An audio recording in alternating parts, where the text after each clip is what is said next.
Boom! Still got it like that. Let me get back in the light here. Jay Bir coming after you here. Wolves Den here with the new set. Well, it's not a new set. It's just a different part of the set here. There you have it. At the Jay Bir. Follow me on the Twitter machine. We'll have some conversation here. We'll talk stuff because there's a lot to talk about, especially coming up this week. Speaking of talking about, somebody I like to follow on the Twitter is our good friend of the show here from up there in Jones Boogie. Ah, there she is. See, we've got magic on the set here now. Is the one, the only Kara Ritchie. You can follow her on the Twitter machine. Also, at Kara_Ritchie. Ms. Kara, how are you doing today? I'm doing great. Doing great. Thanks for having me on. Always enjoy it. Oh, I always love when you come on here.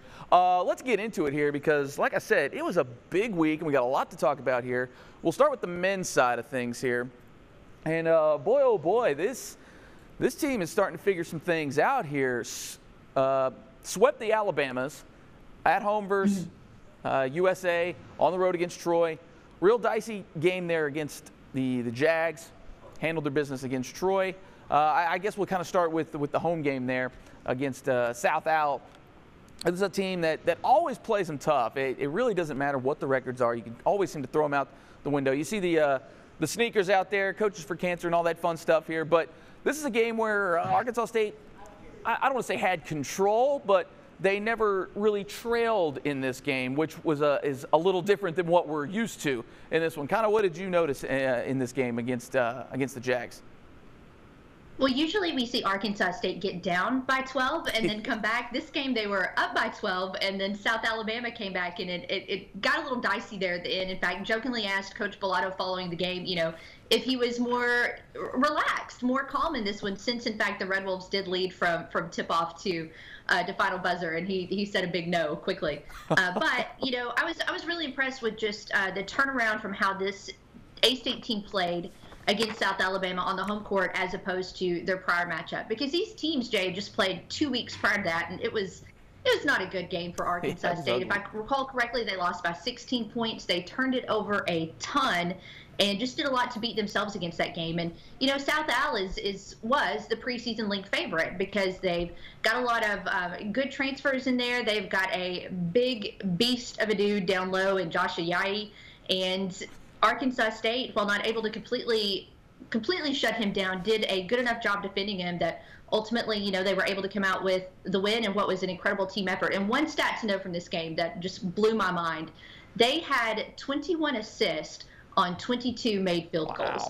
The only unassisted basket was a Malik Brevard putback where he was right at the rim. So that's just something that blows my mind from that win. Also, kind of a little key stat here: the bench really coming to play in this one. Marquise Eaton really set the tone in terms of the scoring for the starters, but coming off the bench, you had Johnson and Willis, a couple of names you really haven't heard much of. And we were talking about last week with Schwartz up there that they seem to be spreading the ball out a lot more, and there's a couple of guys that they really depend on to really get the scoring going.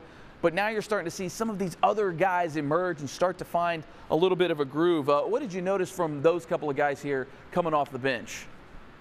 Well, there's a couple different guys to kind of talk about. Jerry Johnson is the sharpshooter. He is the senior grad transfer, and he started slow, we'll say, in his first 3 or 4 games. But then after that, when you need that big three, I mean, Jerry Johnson is the guy. His nickname is Jerry Buckets, and it absolutely works. Christian Willis, on the other hand, has been, I would say maybe just these past 3 or 4 games, has found just, I don't know where this confidence is coming from, this newfound confidence for him, but in these past 3 or 4 games when A-State has needed that big bucket, when either the other team is on a run or looks like they're about to threaten to go on a run, he's been that guy. He was the guy who sparked the comeback at Coastal Carolina on the road just, a little over a week and a half ago.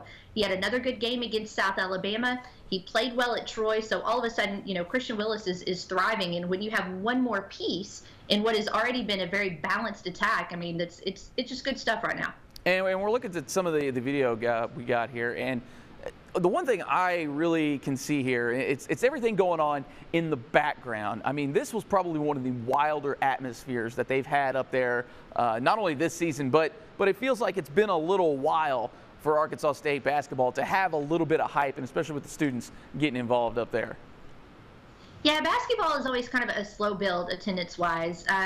It's everybody is just so football focused for so long, and then once it truly becomes only basketball season, then you've got about 3 weeks where there aren't any students on campus, so you don't have any student support. And they always try and jumpstart that with Pack Pride Night, which I think it's mandatory attendance for the Greeks. You'd love to see it get to a point where people are showing up without it being a mandatory attendance night, but it was a really fun atmosphere, and the crowd feeds on the student energy. So when you've got those folks going absolutely nuts for 4 full quarters, the other fans get into it a little bit more, and it just turns into a really great scene. It was really funny to see Mike Bellato following that game. I think following the game, he kind of leapt up onto the scorers table at one point to celebrate with the students, and then also he had some funny quips in his post-game comments where he basically said, if the sororities continue to show up, he'll show up at their house every Sunday and clean their kitchen. So there's some good bribery going on if you're a student to come out to these games. Ooh, he may have bit off a little more than he can chew with cleaning kitchens out there. That's for sure. But we definitely saw a little bit of that Cuban American coming out of Mike Bellato here. Switch gears here to Troy. A lot different story here. Pretty much dominated this game from about 5 or 6 minutes into this one. Defense really clamped down when they needed to against Troy. And, I mean, they were shooting just bonkers in that game for a pretty good stretch, and even ended up with some pretty good percentages here. Watching that game, I was never really nervous about this game. And it's kind of a foreign feeling to me to watch an Arkansas State basketball game and be relatively comfortable with the way the thing was flowing. Even when you got down to some single digits there in the second half, you still felt pretty good, even though Troy would kind of go on a couple little runs here and there, but Arkansas State would just, boom, answer right back with a run of their own. Sure, and I'll be honest on this one, Jay. I'm sure you watched a lot more of it than I did. That afternoon, I was at First National Bank Arena watching the A-State women get a huge win over Coastal Carolina, so I probably was just able to watch the final 5 minutes or so of this one, and at that point in time, Arkansas State was just comfortably in control. But I was keeping up with it on StatCast, so just looking at some of the numbers for that, A-State held Troy to 29.3% shooting. So defense was such a huge part of it. Meanwhile, on the flip side of that, A-State shot about 52%. So just when you have that difference in numbers, typically good things are going to happen. Again, it was another good day for assists. 18 assists, for A-State to just 9 turnovers. It was another day full of just balance. Melo Eggleston, the leading scorer, but you had 4 dudes overall that were in double digits. Just good, solid basketball there at Troy. And again, you look and compare it to what happened just 2 weeks ago when Troy was in Jonesboro. That was a game that went to overtime where Arkansas State had to squeak by to win. And you turn around 2 weeks later, and it's a 16-point victory. So we're seeing this team in real time make some gains on the court. Now, how are we seeing this team evolve? Because this past week has felt a lot different. I know South Alabama may not be quite living up to the billing of having that #1 preseason ranking, but they're still a solid team. You beat them, I don't want to say comfortably, but it was a solid win despite what the score actually kind of said there. And then, like you said, you go down to Troy and you just slap them around. The defense clamped them down.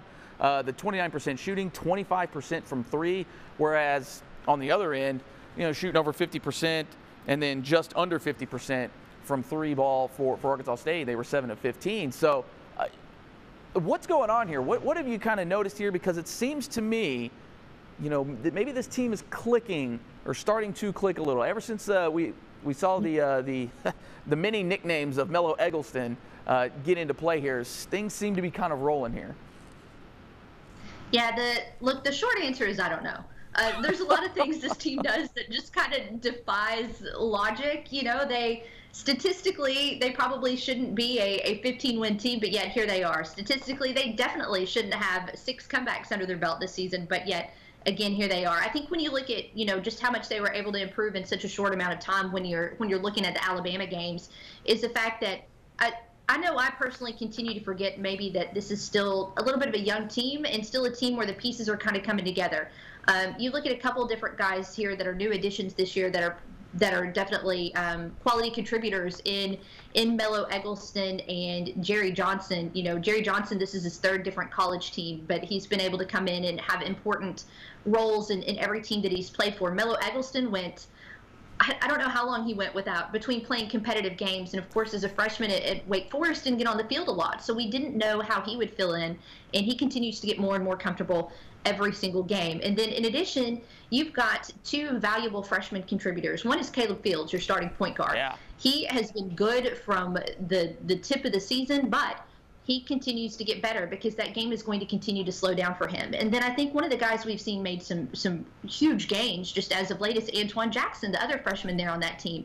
He's I guess he'd be the kind of the third big in the rotation for Arkansas State, and it seems like every week his minutes grow a little bit more, or maybe Mike Bellato throws him out there in more crucial roles, crucial time stretches, and he delivers. You go back to the South Alabama game, with 4 minutes left in that game, both Malik Brevard and J.J. Matthews had fouled out. And you had to have somebody there to be able to contain Josh Ayayi, who is a beast. At one point in time, he was able to score a bucket when he had 3 Red Wolves draped on him. But you get to the final minute of that game, and Antoine Jackson had a crucial block, just a phenomenal defensive play. Also on the other end, right before that, it hit 2 clutch free throws with about a minute and a half remaining to be able to keep A-State on top. And you see these young players, these freshmen, continue to get just a little bit better every game. So even though right now Arkansas State is sitting at 15-7, 7-4 in the Sun Belt, you can see things that continue to give you optimism for this team, maybe even getting better down the stretch here.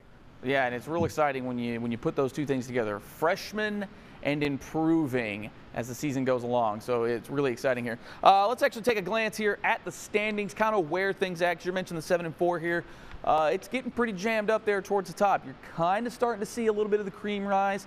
Little Rock still motoring. Also 15-7 on the year, 9-2 in conference play.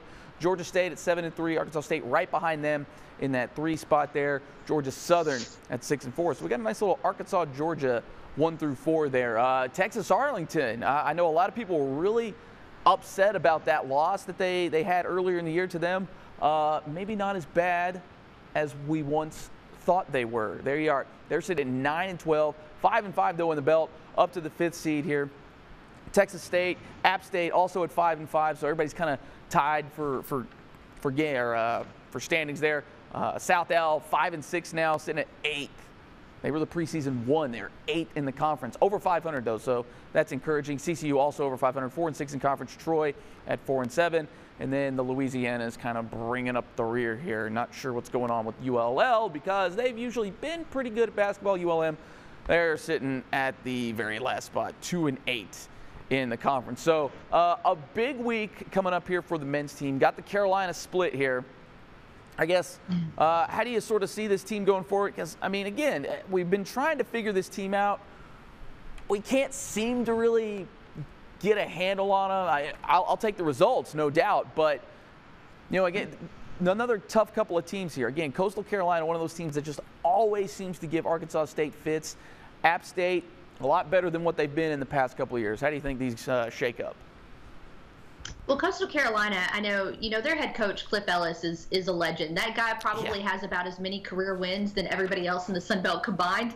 And I know for that game, for that particular matchup, Coach Bellato always views that as such a huge matchup because of how much respect he has for Coach Ellis. That was another one of the comeback wins for Arkansas State this season. They trailed in that game, and then late they rallied behind some shooting from Christian Ellis and were able to come out and end up with an 80-75 win. So what gains will we see moving forward in this one? I personally am a little bit more intrigued by the Appalachian State game because you go through and you look at these 7 losses for Arkansas State, and there aren't really very many that you kind of wish A-State could get back. Some have been kind of lopsided. I really don't want to see A-State play Stephen F. Austin again right now. But with that App State game, that's one of the only ones this season where A-State flat out let it get away. They had opportunities to win that game late. Additionally, A-State is not a poor free throw shooting team, but they had a poor free throw shooting night in Boone, and that one absolutely cost them the victory. So what are they going to do this time to be able to bounce back from that? Statistically, that was not a poor game, but there were just a couple different things they're going to have to do better, and they'll be able to get a win in Jonesboro. Oh, yeah, it's those little things that we've noticed, and And like you said, and I know we kind of went back and forth with this earlier in the season with the free throws. They're not a bad free throw shooting team. I personally would like to see it a little better, and I know a lot of times they tend to miss the front ends of those 1-and-1s, and that's the one thing that really gets me, because you're just sort of leaving points out there.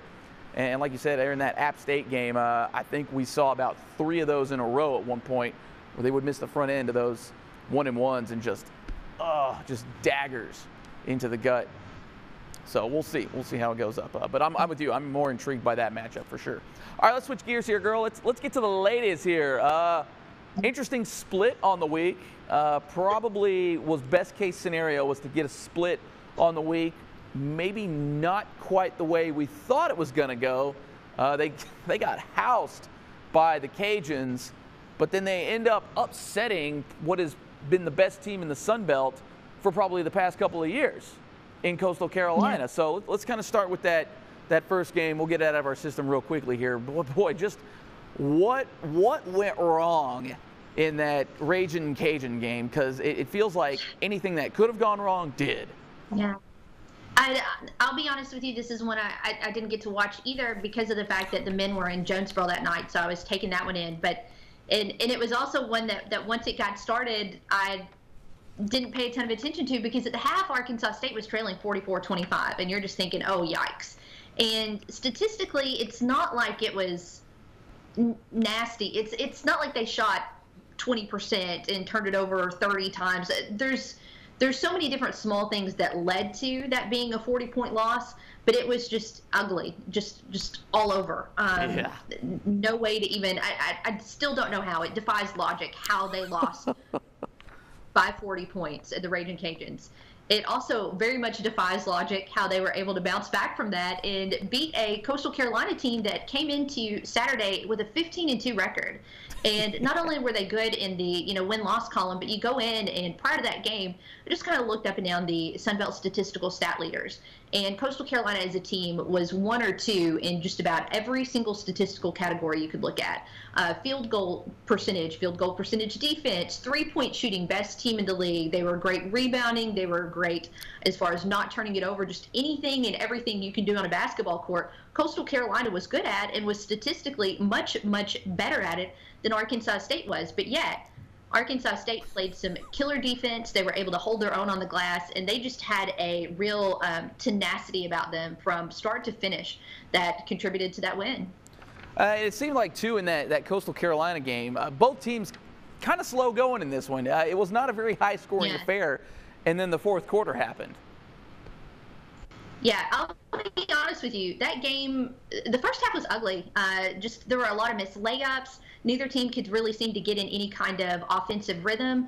And just if you like a lot of points, if you like people to be able to finish at the rim, the first half was not for you. But that being said, because of Arkansas State's defense, it was fun to watch as a homer, because they were able to keep this incredibly high-scoring team in check throughout, well, really the entire game, but especially in the first half. Now, the shooting did tick up in the third quarter, and then everybody kind of really got going and got a little bit hot in the fourth quarter, and Arkansas State was able to hold on there kind of by the skin of their teeth. But yeah, slow going is probably a really nice way to put it there at the start.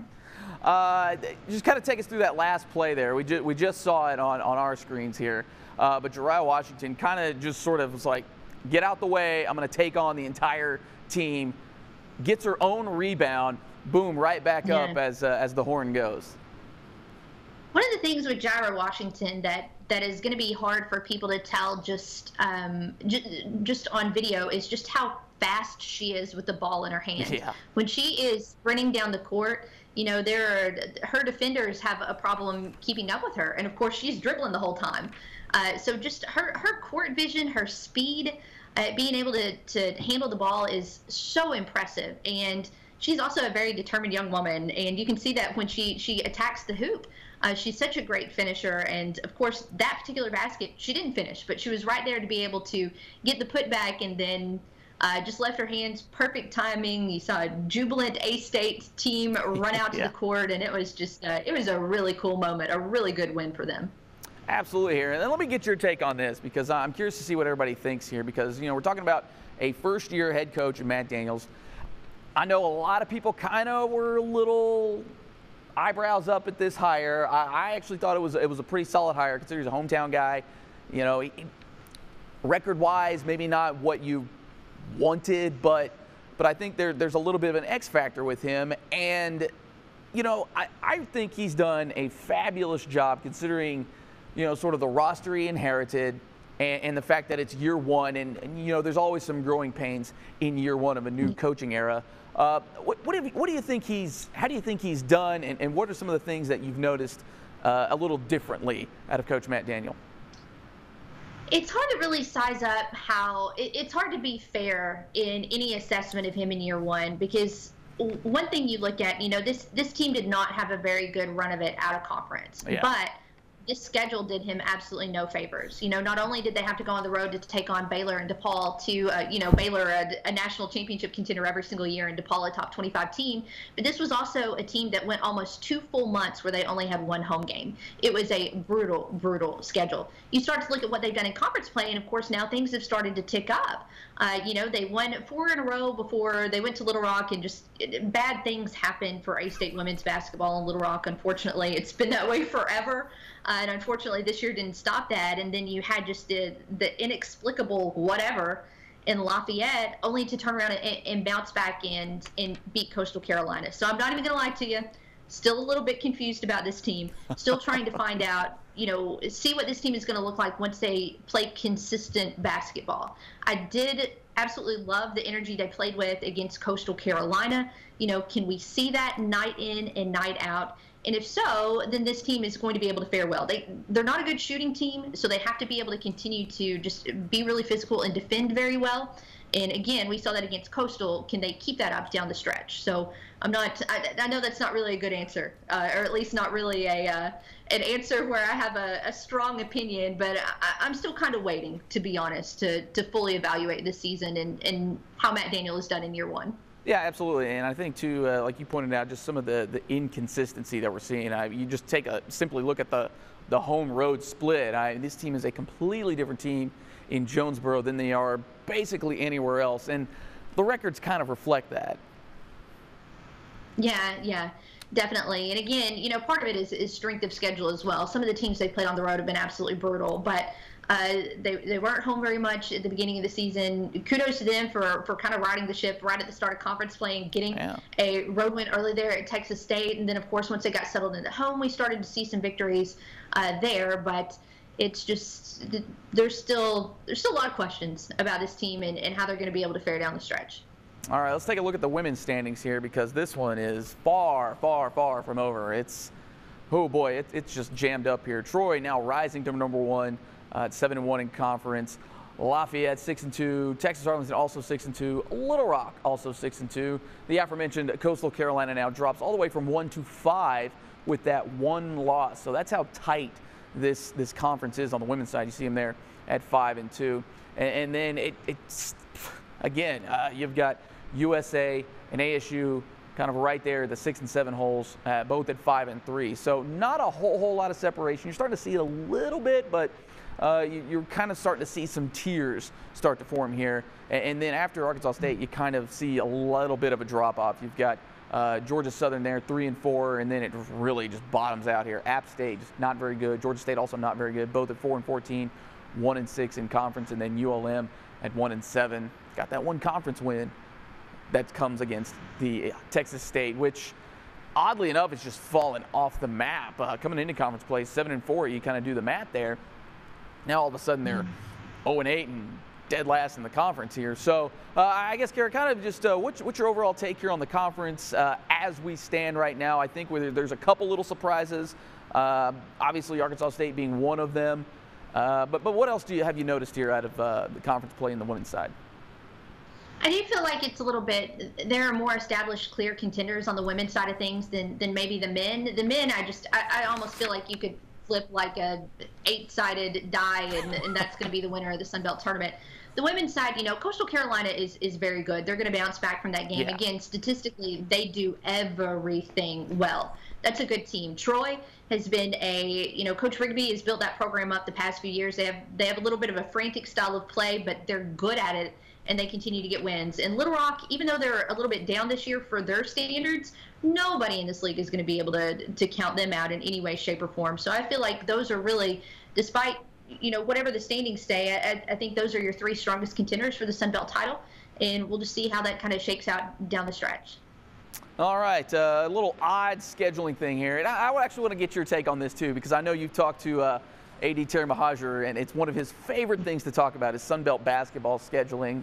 But what do we make of some of the quirks in here, especially with because the way I used to kind of remember it being a little easier was you'd kind of play the same duo, but it would be home for one group. So say, for example, the Louisianas playing the Arkansas, you'd just kind of flip the teams on the road, and then they would return the favor kind of at the same time here. But things have gotten wonky-jawed here, it seems, this year, and especially on the women's side where, at Louisiana, and then you turn around, you're at home, but against one of the Carolina teams. What do we make of all this? What has he had to say about this? Well, I'll say what I have to say about it, and that it's a mess. It's just flat out a mess. But one of the things that we have to remember, Jay, this league a year ago at this point in time was set to play pod scheduling in 2020. And then they realized that was just going to be a logistical nightmare, and they decided to scrap it. So they went back and released the conference schedules. They changed those in July, maybe June or July. It was incredibly late to make that change, and then once they did, it just kind of screwed up everything. And one of the things also that we have to remember when we're looking at these schedules is the past couple of years, I think the men and women have played the same number of league games. They are not this year. So you can't just do complete mirror scheduling when you have one league that's playing, the men's league that is playing 20 conference games, and the women are not. So that throws a couple different wrenches into the equation. It's just, I think as a fan, the thing that is frustrating about the Sun Belt basketball scheduling is that they never try anything long enough to see if it works.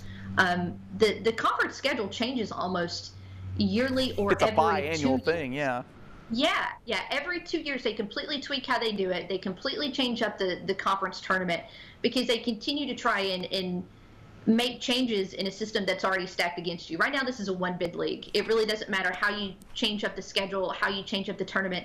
This is a one-bid league right now. And due to the way that the NCAA tournament selection committee, their mindset, this is probably going to be a one-bid league for a very, very long time because the cards are stacked against you unless you're in one of those power conferences anyway. So now this league has to focus on maximizing that seed. If you're going to get one seed into the tournament, how do you make sure it's a 12 as opposed to a 14?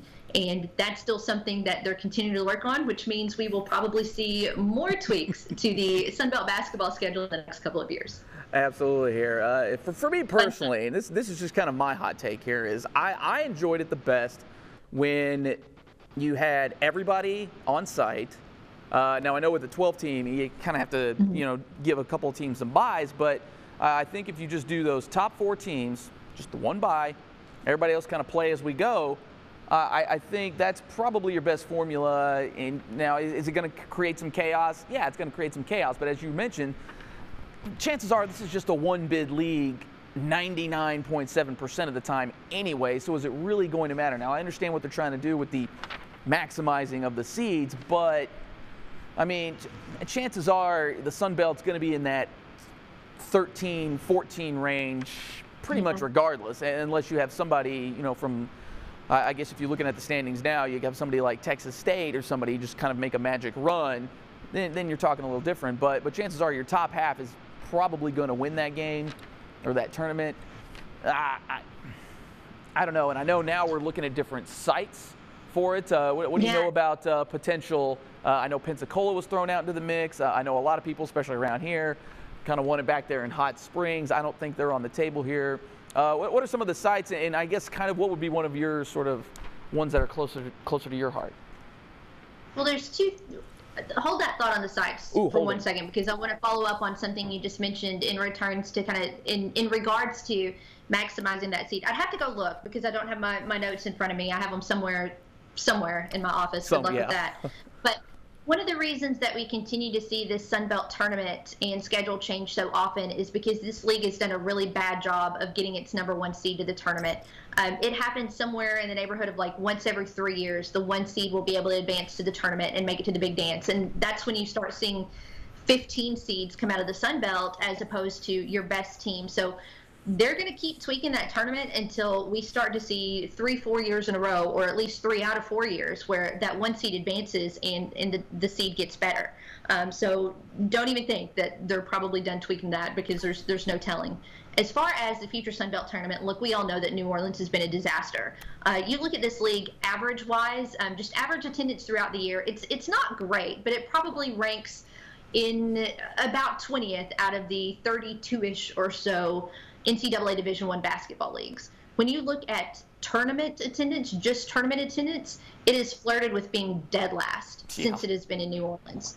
And so you got to go. You got to get it out of there. And everybody has a different take on what's going to make a good tournament. And we actually asked Terry Mahadri this last week.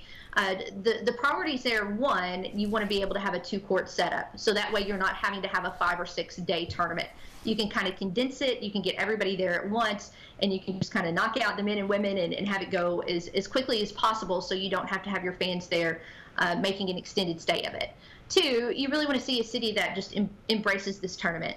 For fans, New Orleans is great because there's a million things to do, but that city doesn't care that the Sun Belt tournament is there. They have a different convention, different tournament, different events every single day. Yeah, and piggybacking off of that point there too, it's just kind of out of New Orleans. It's kind of out there, Metairie, I think is where it's technically. So I guess for people here, kind of the way maybe like Sherwood, Jacksonville, Cabot are in comparison to Little Rock. So yeah, go ahead. Yeah, I mean, a little bit different now that they've moved semifinals and finals to Smoothie King Center, which is right there in New Orleans. Yeah. So at least you have more of the fan draw there. But still, you know, I think you look at probably ideally a place with a population in the 200,000, 250,000 neighborhood. So that way you have enough amenities, enough hotels, enough restaurants for your fans. Right. But you also have a city that is going to embrace this tournament and support this tournament, publicize this tournament, try and get their locals to buy into this tournament, because it is going to make enough of an economic impact on their community that they want to get behind it.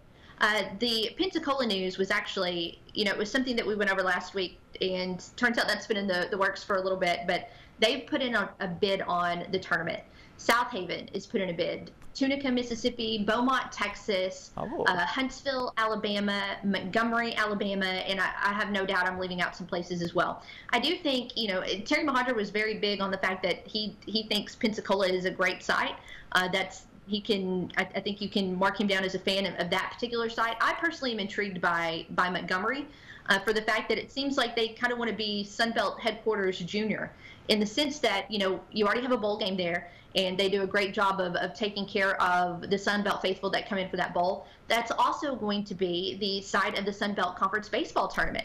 You know, they've got the Montgomery Biscuits downtown, and so they're already hosting one tournament. So it seems like that is a city, that is a community that wants to buy into what the Sunbelt is doing. You got a bowl, you got a baseball tournament, now they want the hoops tournament. So I'm interested to see what kind of push they make to possibly get that in their town. Should be interesting, and as all ASU faithful know, they've got a Wenzel's there, so mark them down as a favorite for us. No doubt, no doubt. I do want to get your just quick take here, and then we'll kind of wrap this thing up here. That it's intriguing to me that we've known that the Sunbelt site there in New Orleans has just not worked, but they've been really slow to want to change that. But when it comes to the tournament formats and the scheduling, we'll try anything, any year, any time, which to me seems a little backwards. You would think that if your tournament isn't generating any buzz, it's just not generating any excitement, it's kind of off the beaten path down there in New Orleans, that you would just sort of take the L. But they've been really resistant to that, despite the fact, like you've mentioned, they want to change formats and scheduling and all that pretty easily. Well, I'm sure there's contractual issues that come into play there. I have no idea how long the first contract with the Lakefront was, and then of course they renewed it. But when you're talking about the scheduling format, the only person you have a contract with really is yourself and your teams. And part of that is, we as fans, particularly when Carl Benson was around, would put a lot of things that we weren't happy with on the Sunbelt office. But most of the time, the people that are making those decisions are the league ADs and presidents. And then the commissioner is kind of just the spokesman as to why it came about, or he makes the announcement, or he answers the questions. But so many of the things that sometimes we get frustrated with are not decided by the league office. Now, Lakefront was, but at that point in time, I'm not sure what the options were when that tournament decided to leave Hot Springs. So it kind of just, it is what it is. Thankfully, that's going to be done 2021 through 2023. It will be a new site. So hopefully it'll be a place that, selfishly the A-State faithful can travel, and hopefully there's a good reason for everybody in Scarlet and Black to show up. Absolutely here. I know, too, we've already mentioned Montgomery with the Winslows. I know Pensacola, you can get some pretty cheap flights out of there from around these parts. So, yeah, I guess we'll have to sort of see where this thing lands up here. Kara, girl, man, I appreciate you so much coming on here. You're always one of my favorites to talk, because your head is just full of numbers and stats, and we certainly do appreciate that here. Hey, thanks for having me on. I always enjoy it.